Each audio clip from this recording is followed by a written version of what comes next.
Jæja, gott fólk, klukkan á slaginu korter yfir 1, svo við höldum áfram þar sem frá var horfið.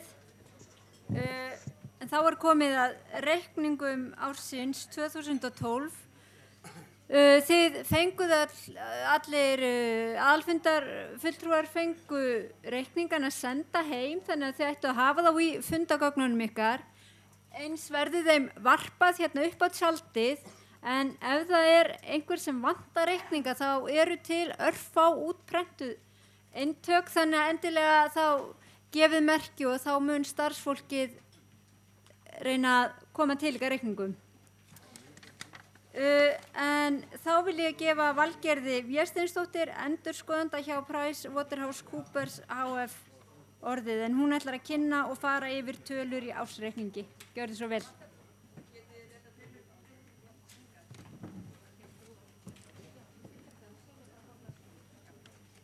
Það vantar reikninga hér.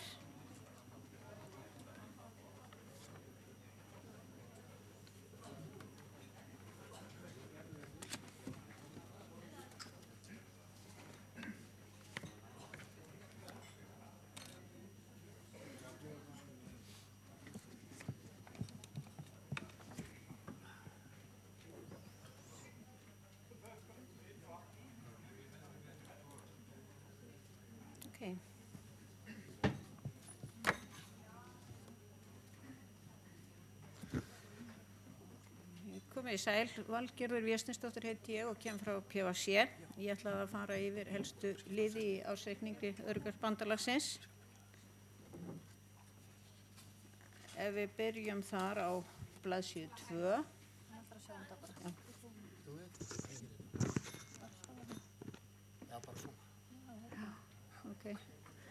Ef við byrjum á blaðsíðu 2, en þar skýrsla framkvæmdastjórnar.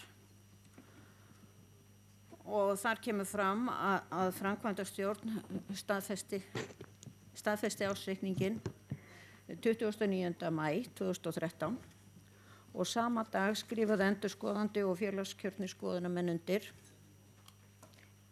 Á blaðsíðu 3, þar áritun óháðs endurskoðanda og þar kemur fram að það álit okkar að ársreikningurinn gefur glöggamynd af afkomu bandalagsins á árinu 2012, efnahag þess 31. desember 2012, breyting á handbæri fé á árinu í samræmi við reikningsskilareglur, lög og setta reikningsskilareglur. Ef við förum þá yfir í rekstrarreikningin sem á blaðsíðu 4 og byrjum á rekstratekjunum. Rekstratekjur, þær koma nær eingöngu frá íslenskri getspá út á lottóinu, hefðbundi 40% framlag. Það jókst úr 323.480.000 í 353.664.836 krónur milli ára. Hins vegar var ekki neitt aukaframlag á árinu 2012 en á árinu 2011 þá var tekjufært 40 milljón króna aukaframlag. Þetta leiðir til þess að rekstratekjur í heild sinni lækka aðeins milli ára, þetta aukaframlag. Önnur framlög óveruleg eða 1 milljón og það voru seldar bækur fyrir 110.000. Samtalsrekstratekjur því 354.775.195 krónur sem aðeins lægri en árið á undan. Varðandi rekstrargjöldin þá styrkir og framlög stærsti kostnaðarliðurinn og þeir nema rúmlega 184 milljónum. Þeir lækka aðeins á milli ára í takt við lækkandi tekjur. Og í skýringu 10 og blaðsíðu 13 þá gert grein fyrir hverju nutu framlagana. Það á blaðsíðu 13.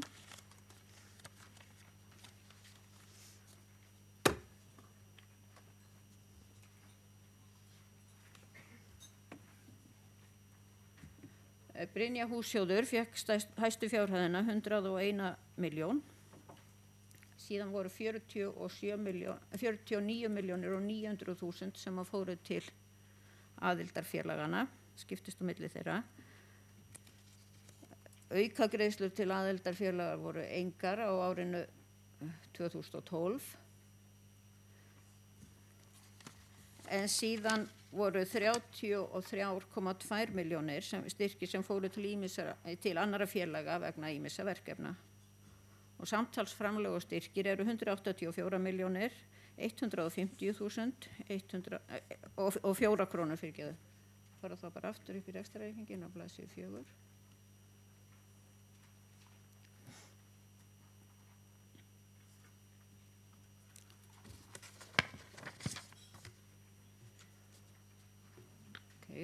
Næsti liður í rekstrarreikningnum eru laun og launatengt gjöld. Þau hækkuðu nokkuð á milli ára, fara úr 61.800.000 í 77.230.317 krónur. En hækkunin skýrist að mest af því að stjórn bandalagsins ákvað að gera úttekt á launum starfsmanna og hækka til samræmis við launagreiðslur sem viðgengist fyrir sambærileg störf. Og hækkunin var samþykkt á fundi framkvæmdastjórnar í maí 2012. Einnig kom til 3,5% launahækkun samkvæmt kjarasamningum. Næsti liður er hækkun lífeyrisskuldbindingar. Hún hækkar tæplega 5,5 milljónir sem nokkuð sambærilegt við fyrra ár, 5.459.568 krónur. Hún vegna fyrrverandi starfsmanna og staða skuldbindingar í hver áramót og þar með breyting milli ára reiknuð út af tryggingastærðfræðingi. Næsti liður er tímarit, vefrit. Þar lækkar kostnaður milli ára. Minni heldur en árið áður. Hann nemur 7.870.099 krónum á árinu 2012 en var 13.820.000 árið á undan. Lækkunin skýrist af því að á árinu 2011 var afmælis ár Öryrkjabandalagsins og þá var mun meira lagt í bæði útgáfu og dreifingu. Næsti liður er annar rekstrarkostnaður. Hann nokkuð svipaður milli ára, lækkar þó örlítið. Hann 57.182.000 á móti 57.430.000 árið áður. Sundurliðun á kostnaðanum kemur fram í skýringu 4 og blaðsíðu 10. Í flettum þangað.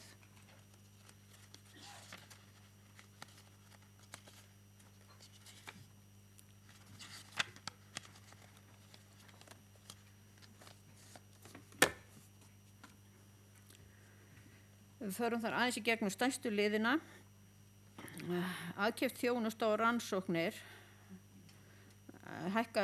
eru 9.471.000 en voru 1.718.000 árið á undan. Það mikil hækkun milli ára. Stærsta skýringin þar 4,5 milljón sem var greidd til Háskóla Íslands vegna rannsókna á búsetuvali öryrkja. Og síðan fjallu til viðbótar ýmsir aðri liðir til, svo sem greiðslur vegna almannatengsla, til hagfræðings, trygginga, starffræðings, ráðgjöf og fleiri liðir.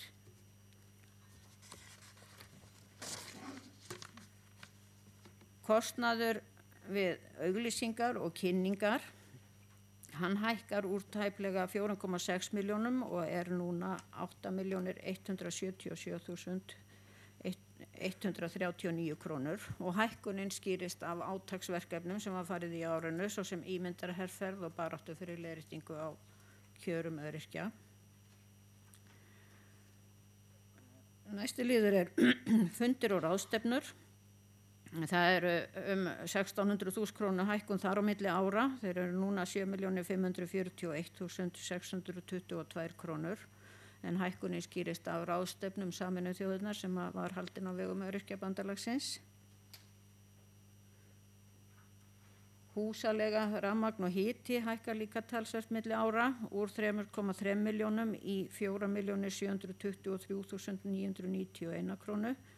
En það skýrist fyrir utan almennar verðlagshækkanir á því að á árinu 2011 deildi Öryrkjabandalagið húsnæði með Brynju-hússjóði en höfðu árinu 2012 meira rými til umráða, svo það óhjákvæmilegt að kostnaður hækki eitthvað vegna þess.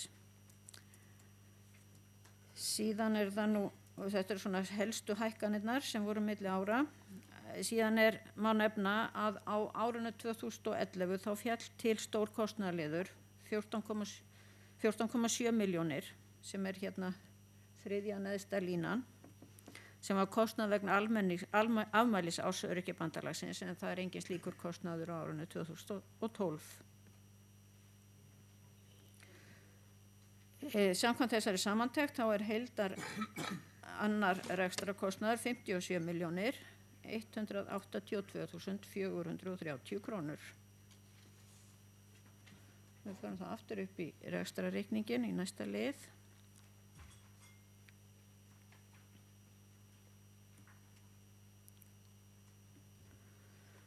Afskriftir af varanlegum rekstrarfjármunum nema 1.508.776 krónum. Það gefur þá samanlögð rekstrargjöld upp á 333.401.194 krónur.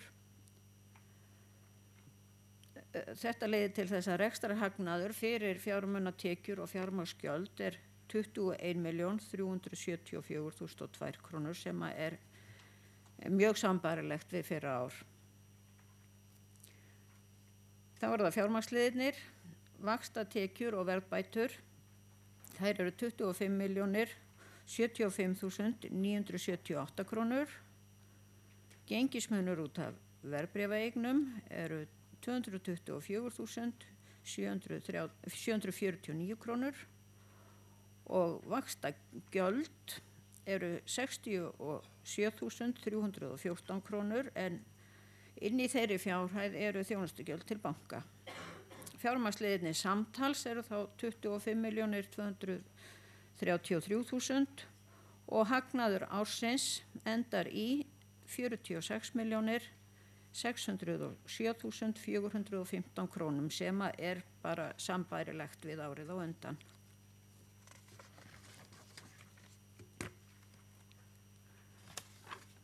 Þá snúum okkur að efnahagsreikningnum á næstu blaðsíðu 5. Fyrst það eignahliðin.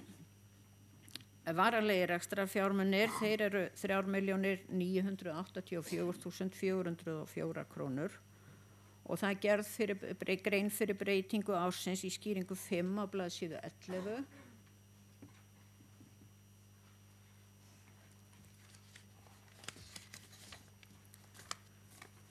Þar kemur fram þarna undir árinu 2012 að á árinu voru keypt ný áhöld og tæki upp á 533.000 og síðan koma til lækkunar afskriftir ársins sem 1.508.000. Það skýrir breytingu milli ára. Næsti liður í efnahagsreikningnum á blaðsíðu 5 stofnframlag.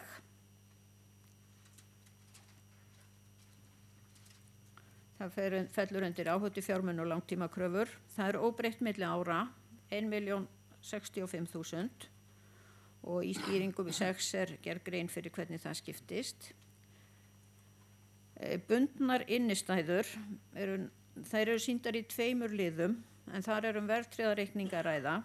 Annars vegar að ræða arf Ólafs Gísla Björnssonar og staðan þar 69.835.949 krónur.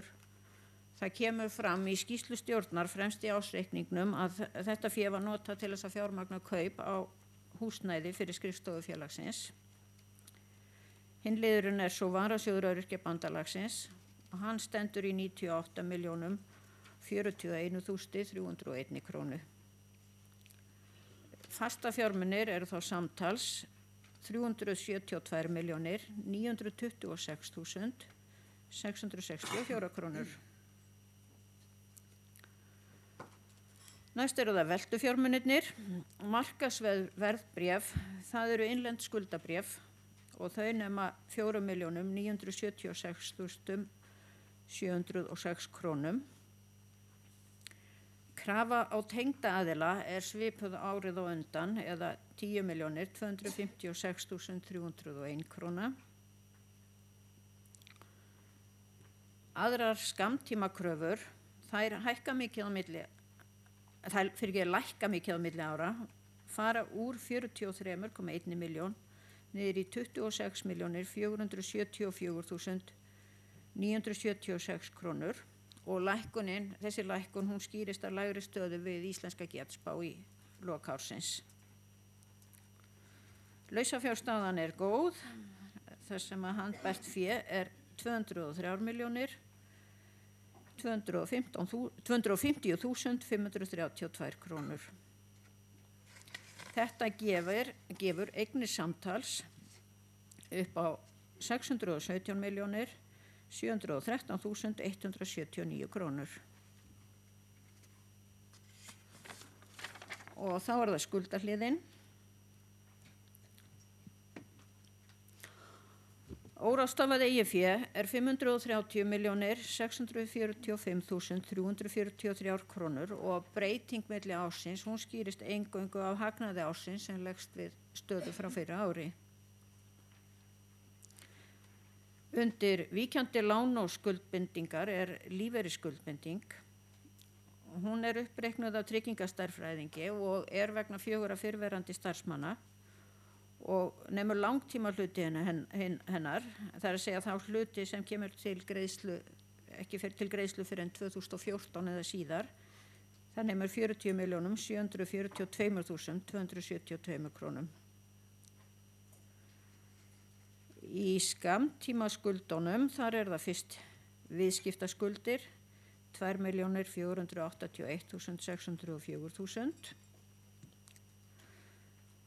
Skuldir við tengda aðila eru 29.451.025 krónur. Það mun hærri staða en árið á undan, en það skýrist á hærri skuld við Brynju hússjóð vegna viðbótarframlag sem var samþykkt 21 miljón og ekki var búið að greiða út fyrir áramótin.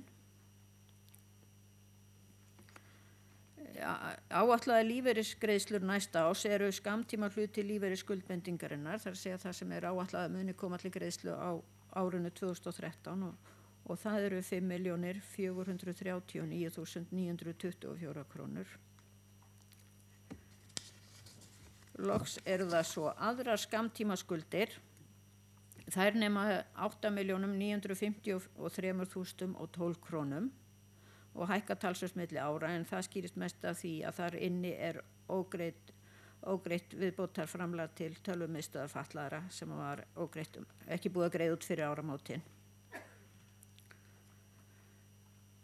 Skuldir samtals eru 87.067.837 krónur og samanlagt eigið fé og skuldir eru sama á heildareignir 607.713.179 krónur. Þá er það sjóðstreymið. Sjóðstreymið yfirlitið, það byrja með hagnaði samkvæmt rekstrarreikningi sem var 46.607.000. Síðan er leiðrétt fyrir rekstrarliðum sem hafa ekki áhrif á fjárstreymi, en það eru afskriftir á varanlegu rekstrarfjármunum og reiknuð breyting á lífeyrisskuldbindingu og áunnar verðbætur af skuldabréfaeign. Það er sýnt undir öðrum liðum. Þá verður veltufé frá rekstri 48.926.734 sem er nokkuð sambærilegt við fyrra ár, en þá var það 50.577.000. Síðan er gerð leiðrétting fyrir breytingum á rekstratengdum eignum og skuldum. Viðskiptakröfur og aðra skammtímakröfur lækkuðu 16.134.000 og skammtíma skuldir hækkuðu 28.257.000. Þetta leiðir til þess að handbært fé frá rekstri er skilgreint sem 93.318.805 krónur og þeirri fjárhæð var síðan ráðstafað á þennan hátt. Kaup á skuldabréfum umfram sölur námu 544.000, Kaupferð á varanlegum rekstrarfjármunum var 534.000 og hækkun á bundnum innistæðum var 18.933.000. Þegar búið að taka tillit til þess, þá var hækkun á handbæru fé 73.307.120 krónur. Það leggst við stöðu á handbæru fé eins og hún var frá fyrra ári. Þannig að handbært fé í lok ársins 203.250.532 krónur sem það sama og sýnt í efnahagsreikningnum. Síðan eru aðrar upplýsingar og sjóðstreymi að innborgaðar vaxtatekjur voru 25.075.000 og greiddir vextir 67.000.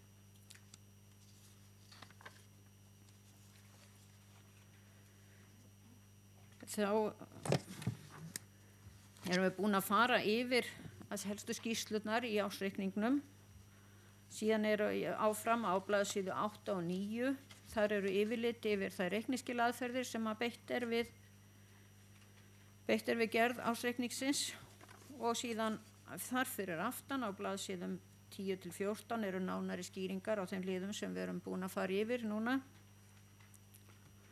Og þá held ég að yfirferðinni sé nú bara lokið. Ef einhverja spurningar vaknar gagnvart einhverjum liðum þá var ég reiðubúin að svara þeim eftir bestu getu. Já. Takk fyrir.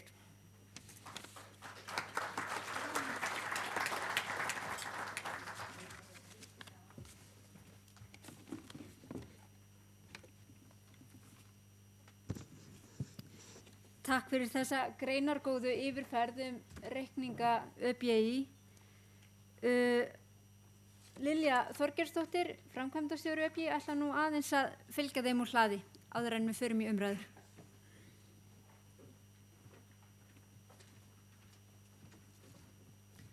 Já, ágætu fundastjóri, ágætu aðalfundafulltrúar og aðri gestir. Ég vil bara þakka Valgerði fyrir kynninguna á ársreikningnum og skýringarnar á honum. Ég vil bæta eins við það sem hún sagði áðan, en eins og hér kom fram þá voru tekjur bandalagsins mjög góðar á síðasta ári, betur en við gerðum ráð fyrir í fjárhagsáætlun og hagnaðurinn gerði að verkum að við gátum greitt auka greiðslu í lok ársins. Og við greiddum auka greiðslu til Brynju hússjós og til Hringsjás náms- og starfsendurhæfingar og einnig til TM tölvumiðstöðvar. Og afgangurinn síðan fór í þarna varasjóð Öryrkjabandalagsins. Og sá varasjóður, hann varðveittur inn á verðtryggðum reikningi og sjóðurinn síðustu áramót var 98 milljónir cirka og þær tekjur tilkomnar eingöngu frá Íslenskri getspá sem eru í þeim sjóði og sá sjóður er nauðsynlegur þar sem við getum aldrei verið vissum hvort þessi tekjur sem við erum að fá frá Íslenskri getspá haldi áfram að vera eins góð þar að hafa verið síðustu ár. Við þurfum að geta mætt óvæntum útgjöldum eða lækkun og tekjum með því að hafa þennan sjóð.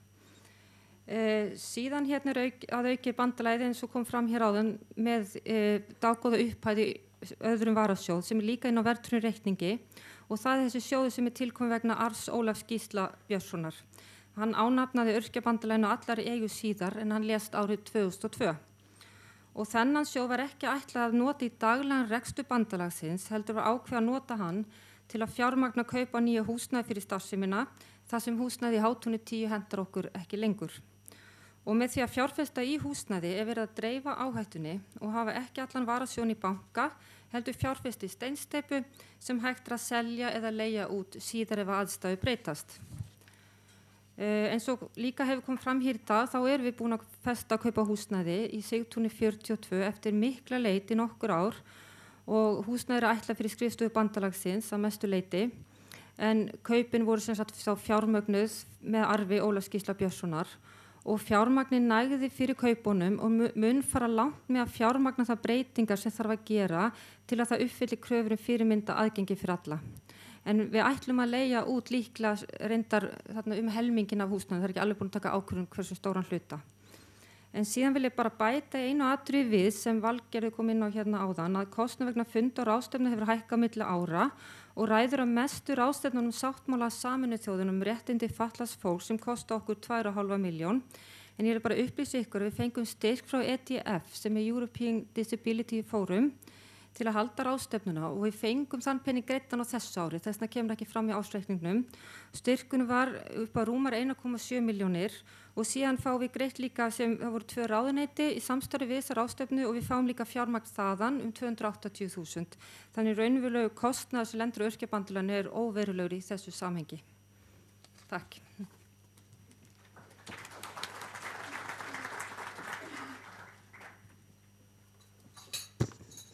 Takk fyrir þetta, Lilja. Nú verður opnað fyrir umræður ársreikningin en Grétar Pétur Geirsson, gjaldkeri ÖBÍ, Lilja Þorgeirsdóttir framkvæmdastjóri og Valgerður Vésteinsdóttir, þau munu svara spurningum. Og það er spurning Grétar Pétur, myndir ekki vilja koma hingað upp til okkar og vera til taks? En þá er mælendaskrá opnuð þennan lið. Já, gjörðu svo vel, einn kominn.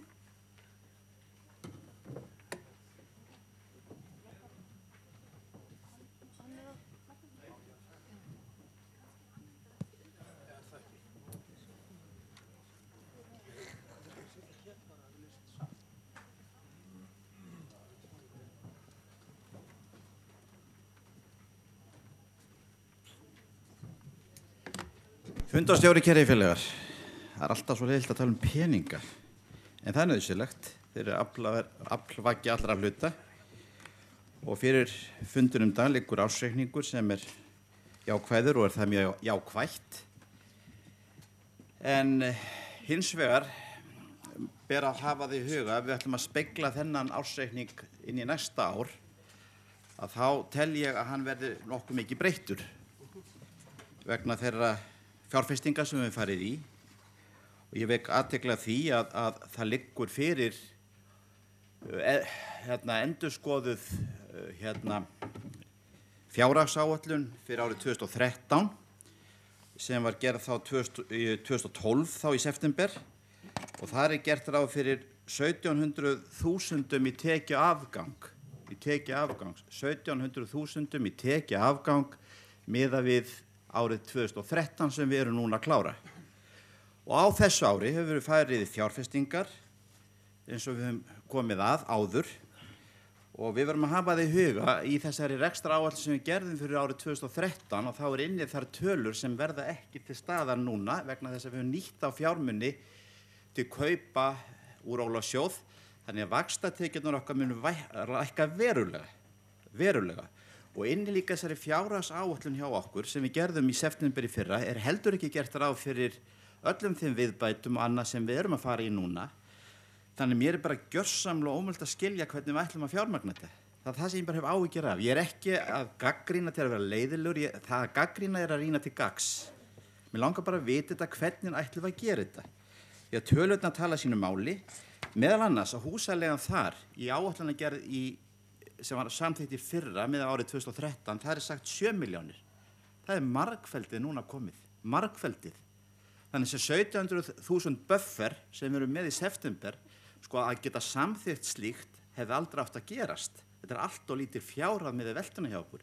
Þannig ég vil gjarna fá okkur að skýringar því hvernig við sjáum þetta ár sem núna er að líða bara ganga upp. Takk fyrir.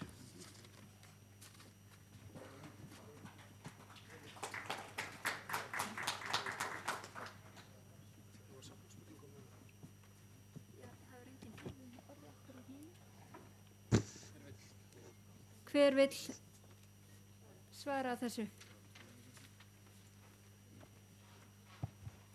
Og takk fyrir spurninguna.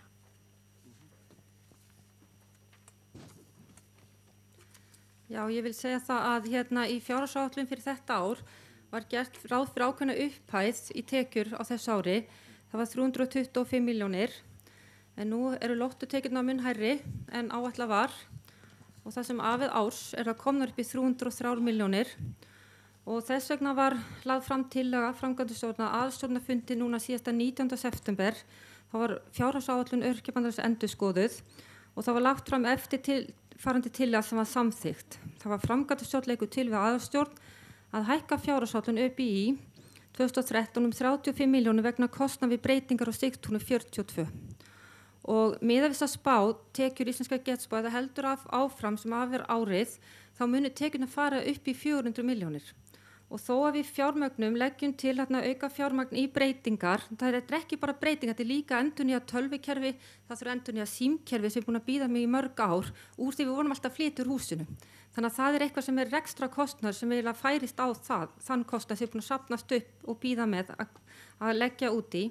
Og þess vegna þó að við hefum samþykkt þess að breyta fjárhagshöldum 35 milljónir, þá verður afgangur kannski álíka há upp að afgangur til ráðstöfunar í lok árs sem hægt verða að gera eins og síðasta ári að útluta þá auka greiðslu til ákveðna verkefna sem aðalstjórn þá tekur ákvörðun að gera. Takk.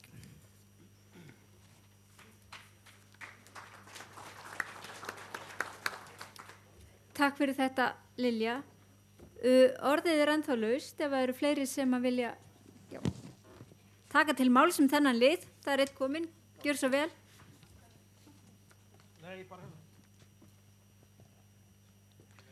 Takk fyrir þessa kynningu. Mér langar að spyrja bara til upplýsingar eftir hvaða reglu fer framlagið til Brynju hússjóðs. Ég tek eftir því að það hefur hækkað nánast í sama hlutfalli eins og framlagið eða tekjur bandalagsins af lottóinu. Hækkar úr 80 milljónum í 101. Er þetta eitthvað sem er bundið í eitthvað reglur, er þetta föst prósenta af lottóhagnað öryrkjabandalagsins eða er þetta upphæð sem er ákveðin á hverju ári? Takk. Já, það er kannski Grétar Pétur ætlar að svara þessu. Láta hans síðan heyra. Sko málið er það að Brynja hússjóður fekk 2004 110 milljónir en það er komin niður í 80 milljónir núna. Þannig að það hefur lækkað um 30 milljónir. Þá er ekki endilega að tala á núvirði, heldur væri lækkunum ekki meiri ef þetta væri reiknað til dagsins í dag. Þá væri þetta töluvert þar í upphæð.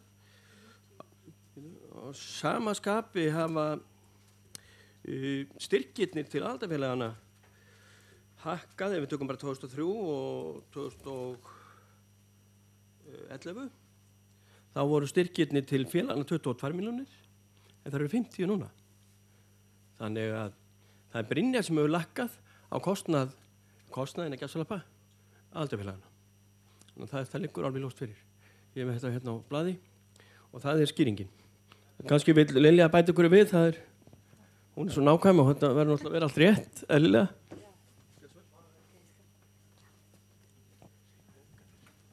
Takk. Lilja Þorgeirsdóttir, framkvæmdastjóri, ætlar að bæta við.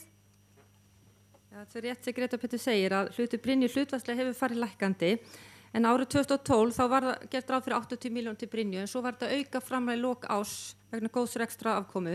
Þá bættust við 21 milljón þannig að samanlagt urðu greiðslur til Brynju hússjóðs 101 milljón í fyrra en í ári gert ráð fyrir 90 milljónum. En svo auðvitað úr því aðstæður hefur breyst þá getur vel verið að það verði lagt til með auka fjárlag. Þetta er bara ákvörðun aðalstjórnar hverju ári hvað upphæð fer til Brynju hússjóðs.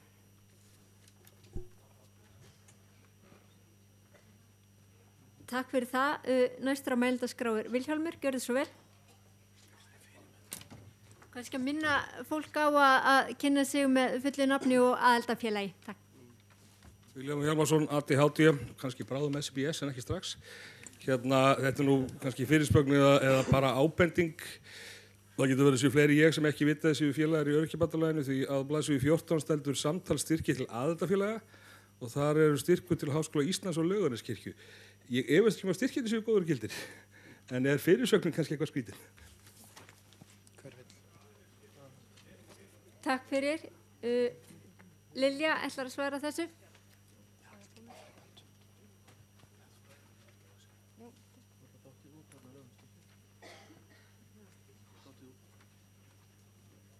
Já, styrkurinn til Laugarneskirkju, það er styrkur sem var greiddur vegna starf djákna í Hátúninu. Já, til aðildarfélaga. Viltu? Ég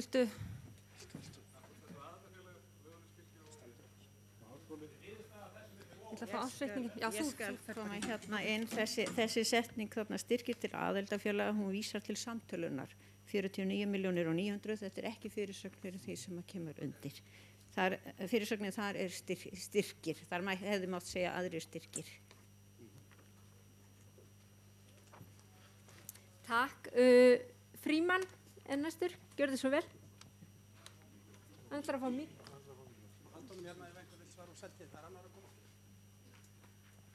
Mikrofóninn er á leiðinni.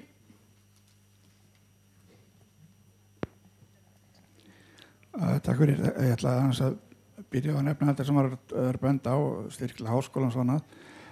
Mér finnst þetta í rauninni ekki eiga að vera sem styrkir. Sko, við ákveðum þjónustusamning við háskólan eða sem fötlunarfræðina og þeir eru að gera til dæmis ákveðnar rannsóknir og ákveðnar hluti fyrir öryrkjabandalagið staðinn. Og þetta í mínum hafa lítur verið út að þetta heiti styrkir og þetta já, eins og þarna var eins og að benda á maður styrklega Laugarneskirkju, sko, þarna á að standa styrkur eða raunverulega kostnaði við félagsstarf íbúa í Hátúni því það er verið að halda út í félagsstarfi fyrir það fólk en af því að svo sem að annaðis félagsstarfi heiti Djálkni þá er það fellt út á þeirri forsendu að þetta sé trúarlega mismunun.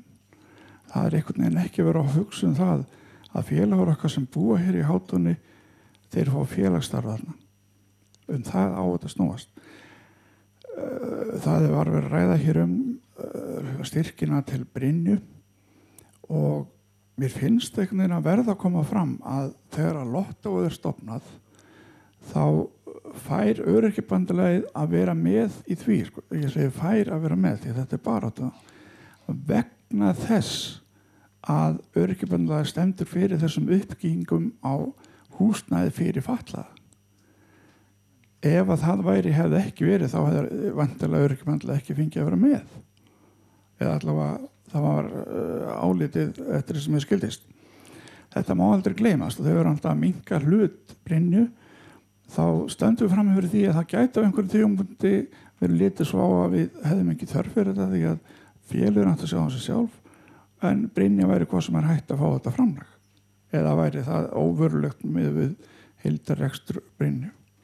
Við verðum alltaf að passa upp á að skera Brynju ekki of mikið niður þó svo að ég hafi vissan skilning á því að félögum vil alltaf hafa meira og meira.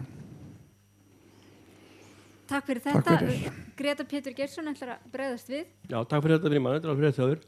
Greta Pétur heiti ég og er gjaldkeri og ekki komið fram hérna.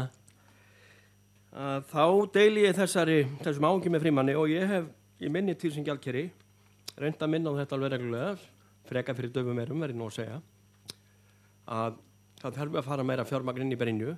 Það eru tæp 300 manns á biðlista eftir húsnæði og það er rétt sem að Frímann segir að upphaflega var öryrkjabandalaginu afhent þessi fjármunni eða þessi skipting einmitt vegna húsnæðisvanda öryrkja. Hér áður en að Brynja kom til skjalana þá bjuggu öryrkjar í niðurgröfnum kjöllurum í einhverjum geymslum út í bæ. Það hefur breyst. Og það er breyst í batnaðar. Við verðum að skoða þetta, einfallega vegna þess að ég ætla aðeins að fyrirgeðu, klára þetta, að það á að endurskoða Lottóið 2018 í maður rétt. Og ef við ætlum að sýna svona niðurstöðu og hlutfall Brynju sé komin í 24%, þá töpum við peningunum. Það þarf ekki að ræða það. Það liggur ljóst fyrir. Eða stórum hlutaði. Takk. Takk fyrir. Ægir er næstur á mælendaskrá og til að þið getið ennþá fyrirgeðu, Lilja ætlar aðeins að fá að bæta við. Ég ætla bara að bæta við samband við sálgjörslu og félagsstarf eða þessi styrku til Laugarneskirkju sem fyrir starf Djálkna í Hátúni 10 það er ákvað þessu ári að leggja niður, bara svo við vita af því.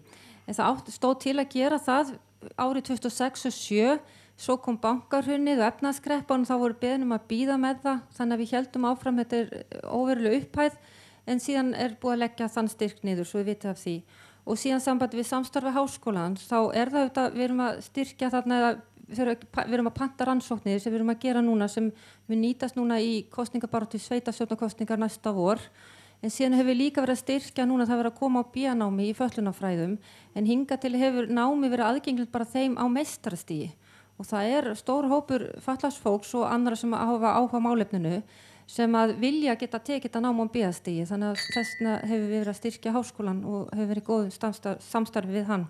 En samt við Brynju þá hefur staðið til núna að hækka framlagið vegna þess að við höfum heyrt núna hjá Brynju að núna virkilega er þarna efnahagskreppan að býta í, fólk er að missa sína íbúðir eða leigusalar sem fólk leigi hjá er að missa sínar íbúðir og þess vegna núna skilst mér að það hefur fjölgað á biðlistunum og því þarf að endurskoða á sjálfsögðu fjármagn til Brynju en það var ekki talin ástæða til að gera þarna ákveðnum tímapunkti og þess vegna hefur þetta verið á þennan hátt.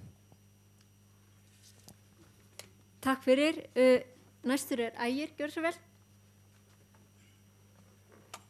Fundarstjóra, góðu fundamenn, aðeins að leggja inn í þetta sambandi. Mér finnst þetta að vera svolítið hræðslu áróður hérna sambandi það að við missum eitthvað. Ég ætla að benda ykkur ágætum félögum hérna á að við innleiðingu samningsins Sameinuðu þjóðanna þá koma umsvif öryggisbandalagsins til aukast til muna. Það verða mjög mörg mál sem verða tekin upp og þannig að ég bendi á það að þó að Brynja sem hefur verið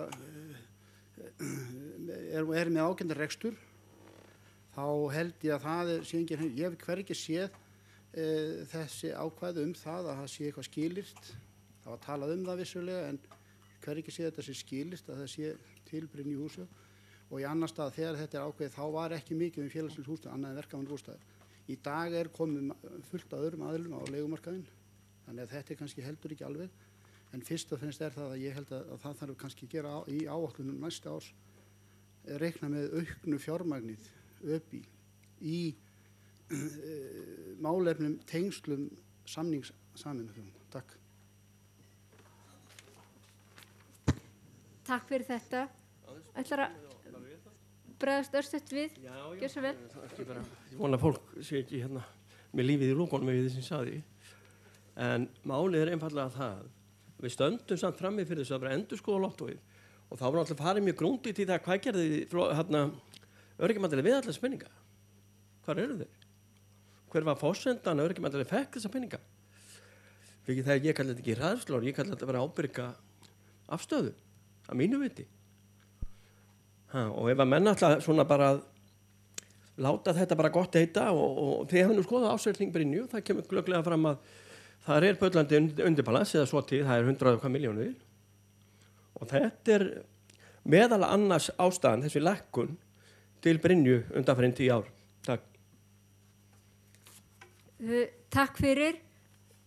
Fleiri hafa ekki hvatt sér hljóðs en áður en ég ber reikningan upp til samþykktar nú eða synjunar þá ætla ég að gefa fólki loka færi. Er einhver sem að vill taka til máls? Já, Gísli, gjör svo vel.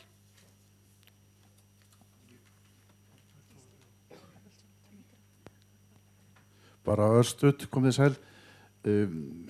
Ég var að reyna að grufla hvort ég hefði glemt einhverju og mundi eftir því að það hefði svo verið. Sko, máli var að hérna það hefur kannski verið talað það að lottóið hafi verið sett meðal annars til öryrkjabandalagsins vegna húsbygginga að hluta til. Ég man aldrei eftir algjöru skilyrði. Þetta var að hluta til. Árið 1999 eða 2000 þá beittu við Garðar Sverrisson okkur fyrir því ásamt fleirum að framlög til félagana voru mjög mikið aukin og þá á því miður til lækkunar Brynju og ég man ekki hvert prósentu hlutfallið var þá, það má vel vera að það hefði breyst eitthvað seinni árin en það er full ástæða til þess að veita fjármagni til félagana vegna þess að mörg þessara félaga eru lítil og hafa frekar litla tekjustofna sem hafa farið minnkandi eftir hrun. Takk. Takk fyrir. Það er ein á mælindaskrá, ég ætla að gefa henni orðið og áður en að þið fáið að bregðast við. Ólína, gjör svo vel.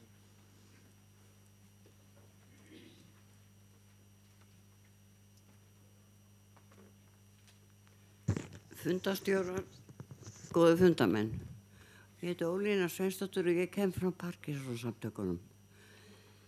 Ég held að lottóið, þegar við fengum að vera með í lottóinu, þegar það var stofnað á sínum tíma, þá var ekki endalega, það var ekki alveg allt bundið við að það væri íbúðir.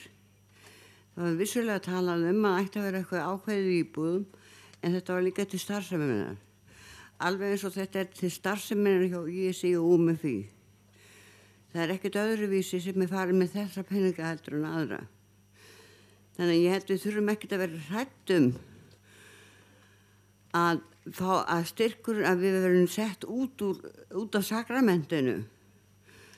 Því að þetta alveg á sama hátt að við styrkjum okkar félag eins og ISI og UMFI styrkja sín félag og sambönd. En að öðru leyti þá vil ég bara þakka fyrir góðan rekstrarreikning og það hefur greinilega verið staðið vel að málum og ég vona bara að það verði gert áfram. Takk.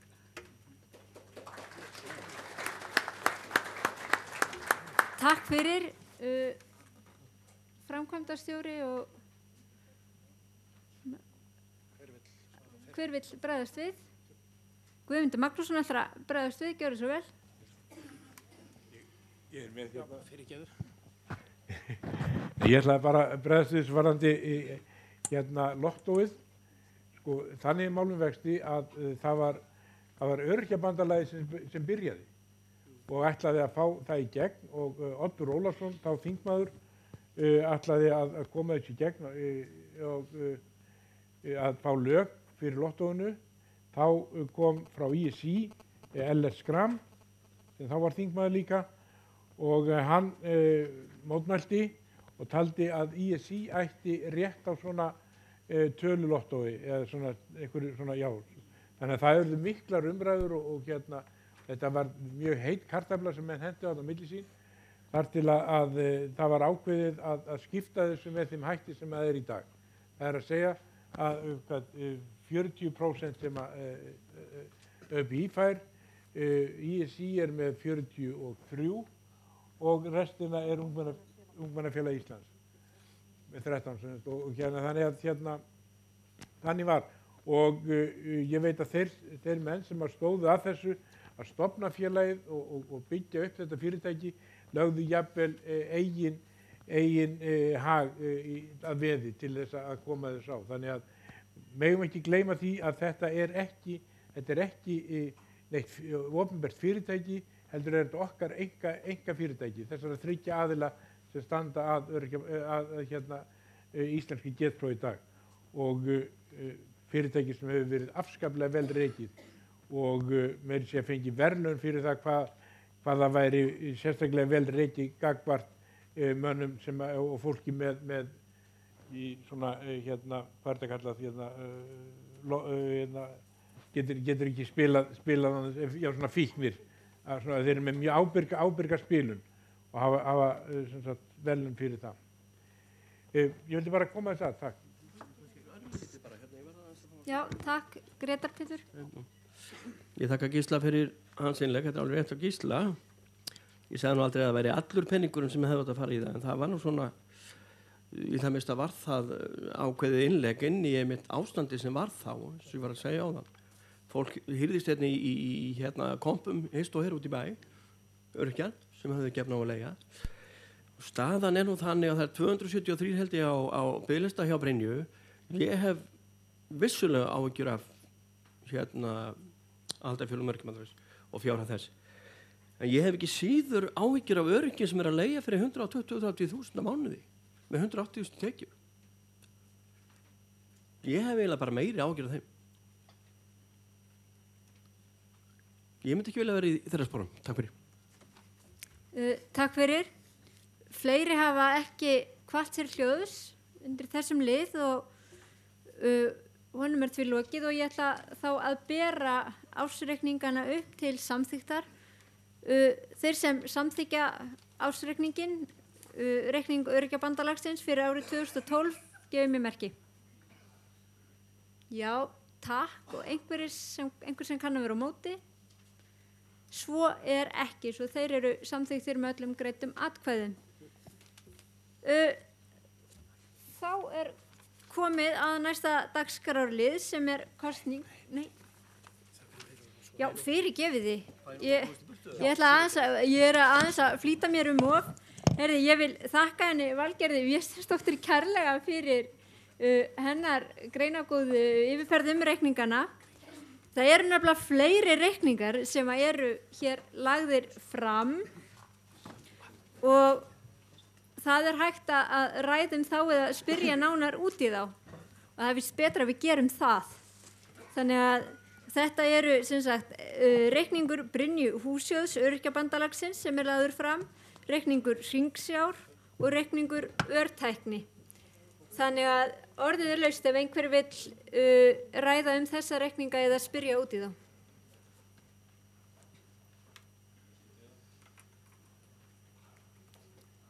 Það er enginn sem gefur merki það og þá ætla ég að leyfa Kolbeini að taka við og leiða okkur inn í næsta dagskrárlið. Nei, þessi reikningar eru einungis lagðir fram hér. Já, takk fyrir það, Steinunn. Þá er fjármála yfirferðinni lokið og komið að